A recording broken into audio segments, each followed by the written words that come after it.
When a person has been a victim of crime, help can sometimes be difficult to access. But when that person has been victimized by a mentally ill offender, the problem of finding help is often compounded. The video you are about to see was developed as a training tool for mental health, aging services, law enforcement, and victim assistance professionals in order to better serve the needs of the victims of mentally ill offenders.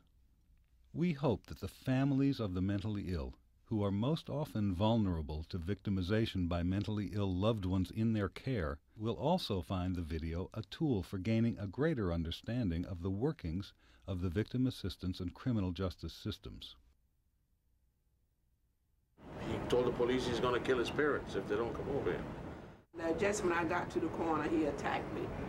And at one point, he just picked me up and threw me. The system is not getting better, it's getting worse.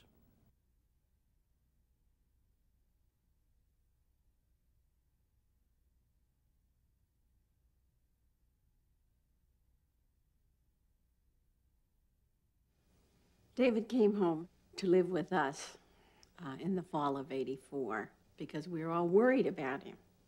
At that point, he was living in a car. At all times, he carried a large machete.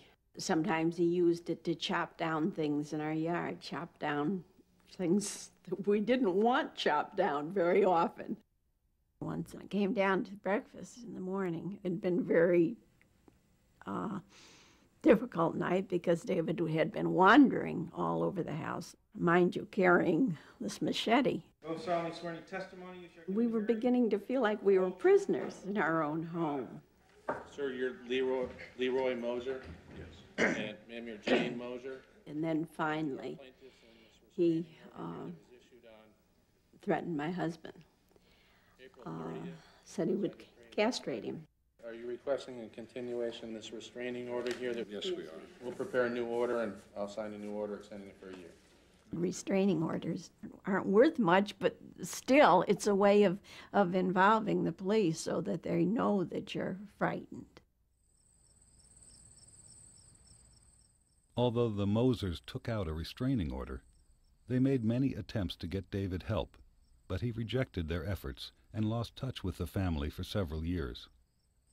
He was living for a while with a girl in Northampton, and then finally he broke into our home late at night and came up the stairs and surprised us after midnight and attacked both me and Jane, my wife.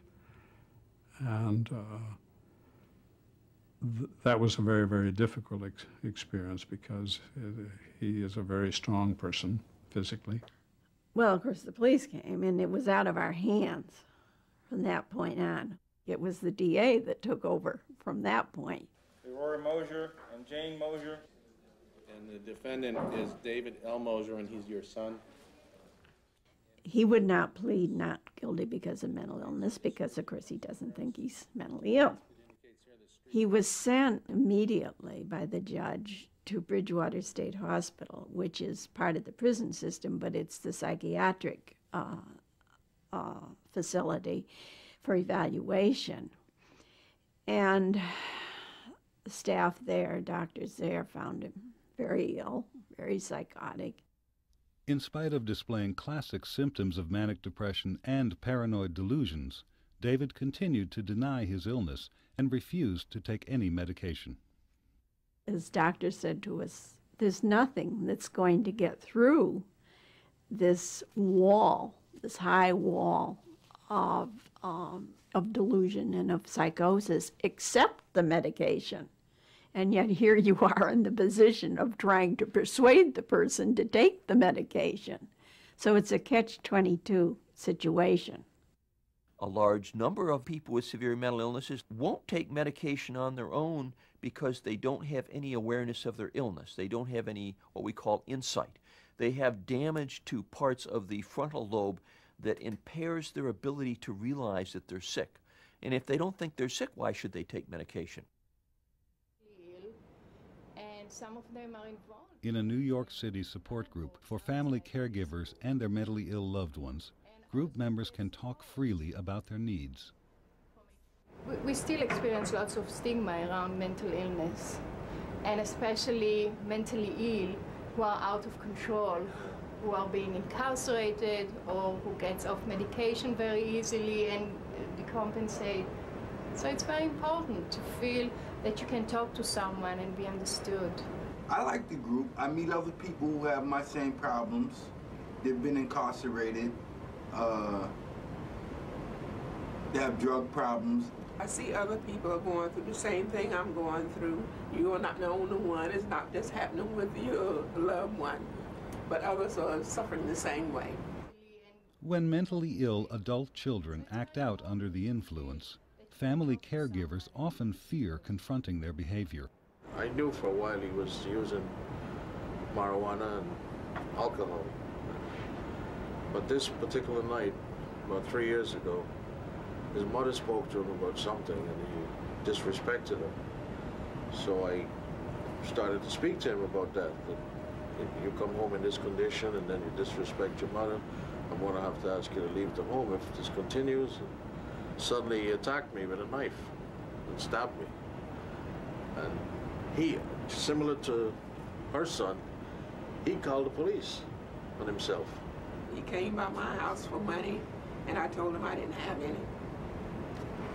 And he said, all I want is money to get some coffee and a donut from McDonald's. So I gave him $2.50, and he went on his way.